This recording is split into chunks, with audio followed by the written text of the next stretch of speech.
नाजरीन गिरामी, ये है फुटबॉल के मैदान जितना बड़ा खला में तैरता हुआ इंटरनेशनल स्पेस स्टेशन।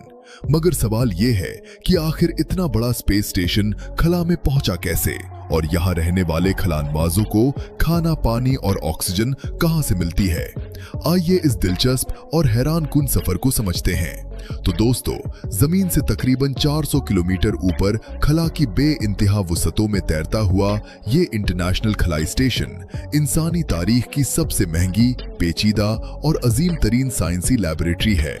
इसका वजन 4,20,000 किलोग्राम से ज्यादा है और इसकी लंबाई 109 मीटर है, जो कि फुटबॉल के एक मुकम्मल ग्राउंड से भी ज्यादा बड़ी है। अगर हम इसकी रफ्तार की बात करें तो आपके होश उड़ जाएंगे।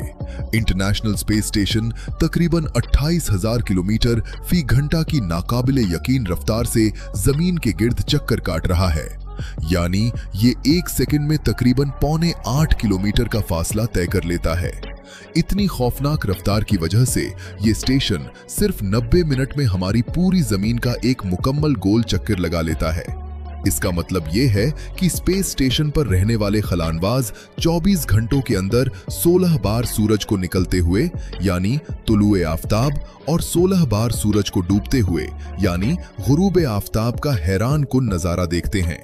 इसके अलावा वहां हर 45 मिनट बाद दिन और हर 45 मिनट बाद रात हो जाती है। नाज़रीन गिरामी, अब सबसे पहला और अहम सवाल ये पैदा होता है कि इतना बड़ा और सैकड़ों टन वजनी स्पेस स्टेशन खला में पहुंचा कैसे। जमीन पर मौजूद कोई भी ऐसा वाहिद रॉकेट मौजूद नहीं था जो इतनी वजनी और बड़ी इमारत को एक ही बार में खला में ले जा सकता। इसलिए दुनिया के साइंसदानों ने इसे एक दैत्याकार पहेली की तरह टुकड़ों में खला में भेजने का फैसला किया। इस तारीखी मंसूबे का आगाज साल 1998 में हुआ, जब रूस ने अपने ताकतवर प्रोटॉन रॉकेट के जरिए स्टेशन का सबसे पहला हिस्सा यानी जारिया मॉड्यूल खला के मदार में भेजा।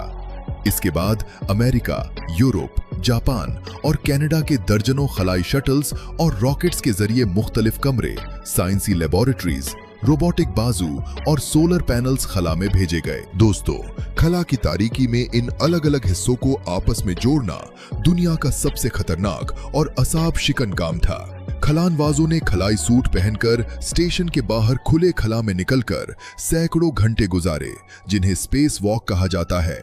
खलानबाजों ने शून्य कशिशे सकल में तैरते हुए नट बोल्ट कसे, बरकी तारे जोड़े, हाइड्रोलिक पाइपलाइंस लगाईं और मीलों लंबे सोलर पैनल्स फैलाए। 10 साल से ज्यादा की मुसलसल मेहनत और 40 से ज्यादा अलग अलग खलाई मिशनों के बाद ये तारीखी स्पेस स्टेशन मुकम्मल तौर पर बनकर तैयार हुआ और साल 2000 के बाद से आज तक इसमें हर वक्त इंसान मुसलसल रिहाइश पजीर हैं। नाज़रीन गिरामी, अब आते हैं उस राज की तरफ कि इस खलाई स्टेशन पर रहने वाले खलानबाजों के लिए पानी कहां से आता है। जमीन से रॉकेट के जरिए पानी को खला में भेजना दुनिया का सबसे महंगा तरीन सौदा है। खला में सिर्फ 1 लीटर पानी भेजने का खर्चा 10 लाख से 25 लाख रुपए तक आता है, क्योंकि रॉकेट के ईंधन और लॉन्चिंग की लागत बहुत ज्यादा होती है। इसलिए स्पेस स्टेशन पर पानी के एक एक कतरे को सोने से ज्यादा कीमती समझा जाता है। वहां पानी की जरूरतों को पूरा करने के लिए एक इंतहाई पेचीदा और जदीद वाटर रिकवरी सिस्टम नस्ब किया गया है, जो स्टेशन के अंदर इस्तेमाल होने वाले 98% पानी को दोबारा साफ करके पीने के काबिल बना देता है। दोस्तों, आप ये जानकर हैरान रह जाएंगे कि खलानबाजों के जिस्म से निकलने वाला पसीना, वर्जिश के दौरान हवा में शामिल होने वाली नमी, सांस लेते वक्त निकलने वाली भाप, हाथ मुंह धोने का पानी और यहाँ तक कि खलानबाजों का पेशाब भी एक पेचीदा और बारीक फिल्ट्रेशन सिस्टम से गुजारा जाता है।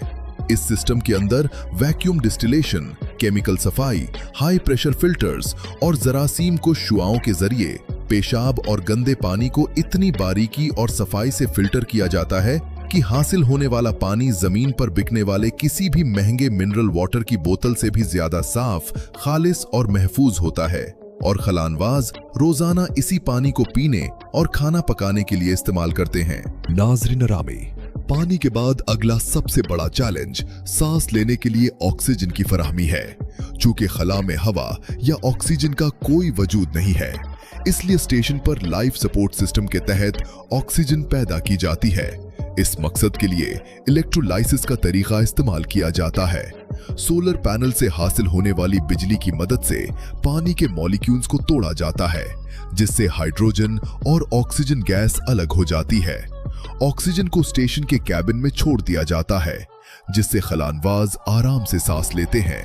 इसके साथ साथ खलानवाजों के सांस छोड़ने से खारिज होने वाली कार्बन डाइऑक्साइड गैस को खुदकार स्क्रबिंग मशीनों के जरिए मुसलसल जज्ब किया जाता है, ताकि कैबिन के अंदर जहरीली गैस जमा न हो सके और हवा बिल्कुल ताजा रहे। दोस्तों, अब बात करते हैं कि खला में रहने वाले खलानवाज क्या खाते हैं और उनका खाना कैसे तैयार होता है।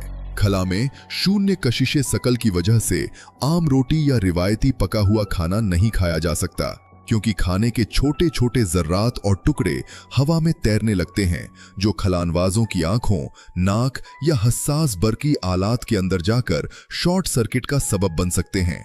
इसलिए जमीन से स्पेस स्टेशन पर भेजा जाने वाला खाना खास वैक्यूम पैकेट्स में बंद होता है, जिनमें से तमाम नमी निकाल दी जाती है, जिसे फ्रीज ड्राइड फूड कहा जाता है।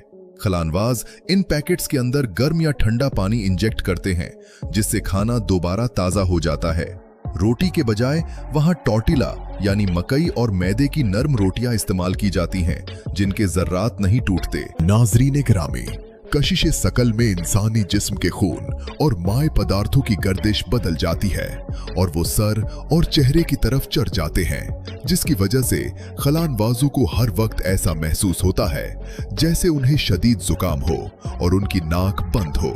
इस बंद नाक की वजह से उनके चखने की हिस्स काफी कमजोर हो जाती है और उन्हें आम खाना बेमजा लगता है। यही वजह है कि खलानवाज अपने खाने में इंतहाई तेज मसाले, हॉट सॉस और राई का कसरत से इस्तेमाल करते हैं, ताकि खाने का अच्छा जायका महसूस हो सके। वक्त ब वक्त जमीन से बगैर पायलट वाले खुदकार कार्गो खलाई जहाज ताजा फल, सब्जियां, चॉकलेट्स और जरूरी सामान लेकर स्पेस स्टेशन पहुंचते रहते हैं। दोस्तों, कशिशे शकल की गैर मौजूदगी इंसानी जिस्म पर बहुत गहरे और खतरनाक असरात मुरत्तब करती है। जमीन पर हमारे पट्टे और हड्डियां कशिशे शकल के खिलाफ वजन उठाते हैं, लेकिन खला में वजन न होने की वजह से हड्डियां घुलना शुरू हो जाती हैं और पट्टे कमजोर पड़ जाते हैं। एक खलानवाज खला में हर महीने अपनी हड्डियों की कियाफत का 1 से 1.5% हिस्सा खो देता है। इस खतरनाक नुकसान से बचने के लिए हर खलानवाज के लिए रोजाना 2.5 घंटे सख्त वर्जिश करना लाजिमी है। नाज़रीन गिरामी, इंटरनेशनल स्पेस स्टेशन इस बात का रोशन सबूत है कि इंसान जब मिलकर काम करता है तो वो जमीन की सरहदों और कशिशे शकल की जंजीरों को तोड़कर खला की तारीकियों में भी जिंदगी का एक नया चिराग रोशन कर सकता है। ये प्रोजेक्ट मुस्तकबिल के चांद और मंगल मिशनों के लिए वो पहली और सबसे मजबूत सीढ़ी है जिसने इंसान को सितारों पर कमंद डालने का हौसला बख्शा है।